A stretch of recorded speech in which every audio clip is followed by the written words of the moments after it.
Cannondale was one of the first brands to make a suspension-equipped gravel bike way back in 2015, and they've had one in their lineup ever since. That's a lot of time to work at the kinks, so naturally, one would assume that the all-new Topstone Carbon Lefty would be pretty dang good. But to be honest, I've never been a big fan of suspended gravel bikes. Yeah, they're more comfortable, and in some settings, maybe even faster. But my experience with these bikes has been that they lose that special, energetic, tightly wound feel that I'm looking for when I reach for my gravel bike over my hardtail. Needless to say, I was a bit skeptical when going into this review. But after spending the last few months on the Topstone, it somehow managed to win me over. So let's take a closer look at the Topstone Lefty, see if we can figure out why I like this bike so much more than other seemingly similar bikes I've spent time on.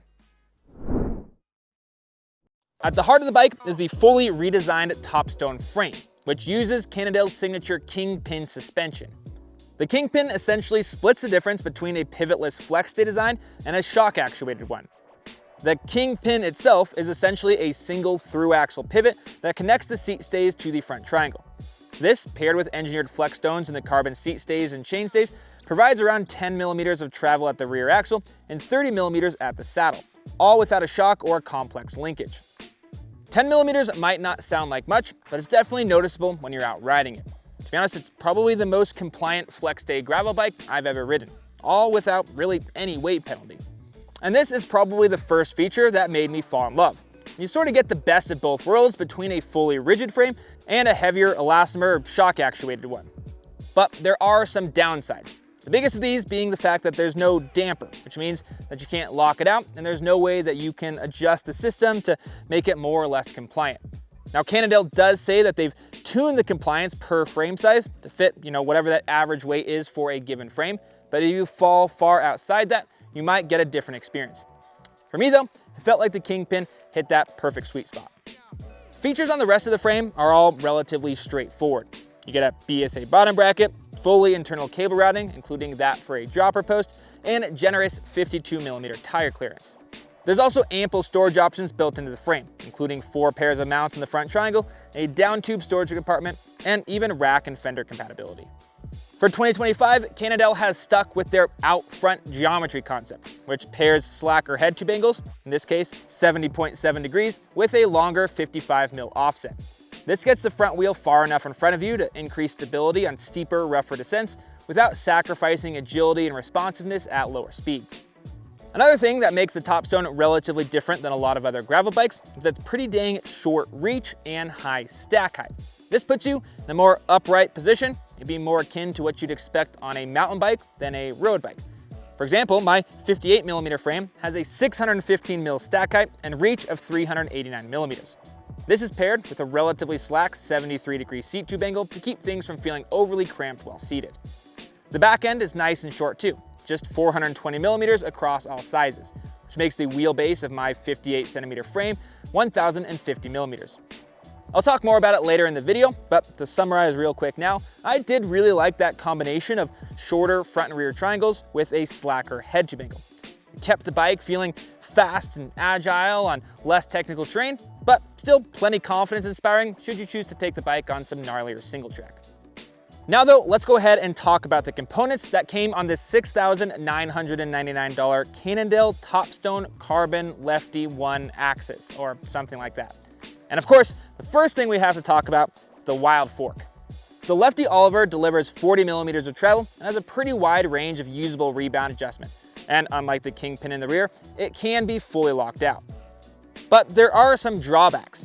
Despite being essentially half a fork, it's kind of heavy. It comes in at 1,340 grams, which is a little bit higher than what you'd get from either RockShox or Fox if you're looking at a comparable fork.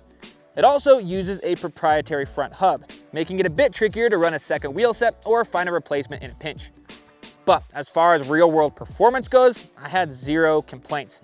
Even with the compression set all the way open, it rode pretty high in its travel and wasn't overly active while pedaling, but still took the edge off of annoying washboard roads and rooty sections of single track. I'm a big fan of mullet drivetrains on gravel bikes, and I find that the added weight of the larger mountain bike cassette is definitely a worthy trade-off for the larger gear range.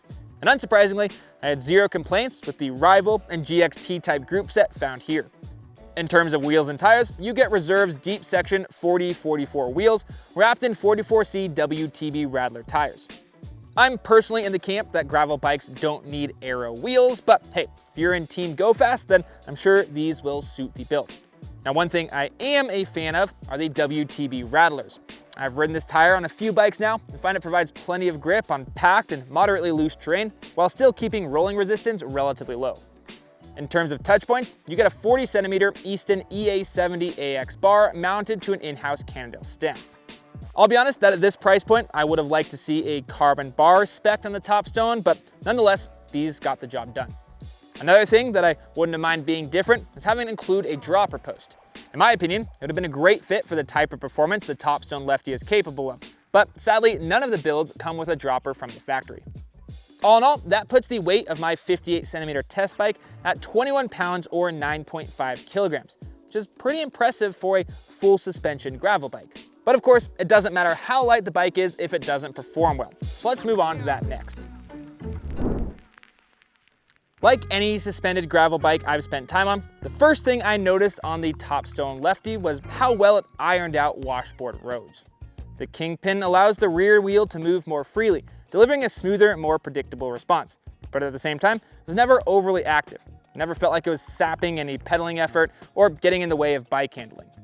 Up front, the Lefty Oliver fork provided an equally impressive, though less unique feel. Its 40mm of travel honestly didn't feel any different from a more traditional fork like a RockShox Rudy or Fox 32 Stepcast. But that's not necessarily a bad thing. Cannondale will tell you that its needle bearings and square stanchions provide superior performance, but none of that came through on the trail. Instead, you get a fork that's a lot more normal feeling and easy to get along with than its looks would suggest. Now, it's when you move from gravel to single track that the Topstone's benefits really started to come through. I think this comes from the fact that the Kingpin's physical through axle actually separates the rear triangle from the front, allowing the bike to track better. I was also a fan of the slacker head tube angle, which encouraged high speeds and questionable line choices. Speaking of geometry, I personally liked the more upright riding position provided by the short reach and high stack, but if you're coming from a road background, it might feel a little too relaxed. Another way that the Topstone Lefty stood out for me on the trail was that it still felt very energetic. Sure, it's not as twitchy or reactive as a pure race bike, but it's way more responsive than other adventure-oriented bikes I've spent time on.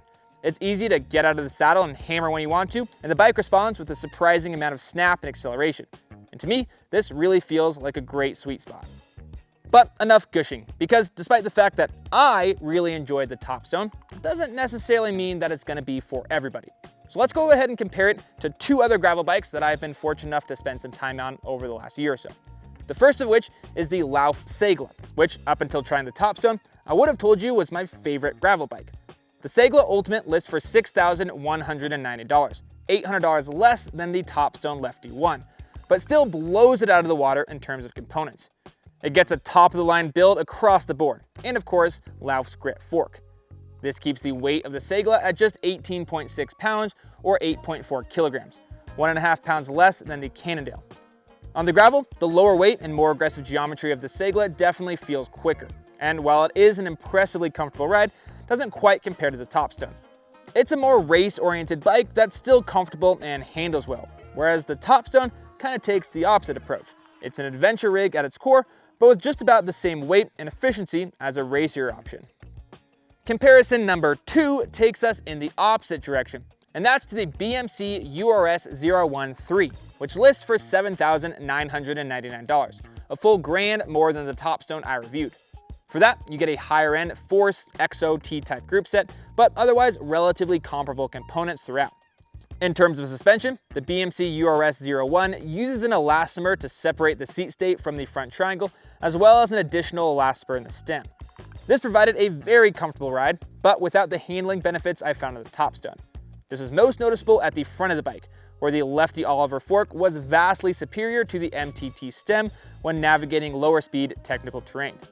That said, the simpler suspension design up front does help save weight, and the URS 013 comes in around half a pound lighter than the Cannondale. I would say that if high-speed comfort and weight savings is your priority, the BMC might be the better option. But if you prefer more technical riding on rough, loose roads and single track, I'd go with the Topstone.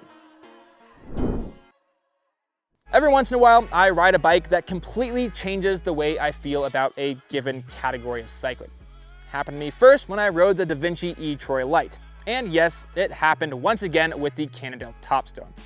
I've ridden my share of great gravel bikes, but up until the Topstone Lefty, most either felt too stiff and twitchy to really enjoy on rougher trails, or too heavy and damped to provide that sporty, tightly wound feel that makes me grab a gravel bike over a hardtail. But on the Topstone, the combination of the more relaxed riding position, lefty fork, and Kingpin suspension kept things plenty comfortable and confidence-inspiring, all while keeping weight impressively low. Now, that's not, of course, to say that there aren't bikes that are more comfortable or faster and more capable, but for me, the type of riding I like to do, the Topstone hit the sweet spot. If you have any more questions about the Cannondale Topstone line, then you can go ahead and leave those in the comments, and I'll be sure to get you an answer. Before you get out of here, if you enjoyed this video, I'd appreciate it if you hit that like button. And of course, remember that bikes are for everyone. Have fun out there.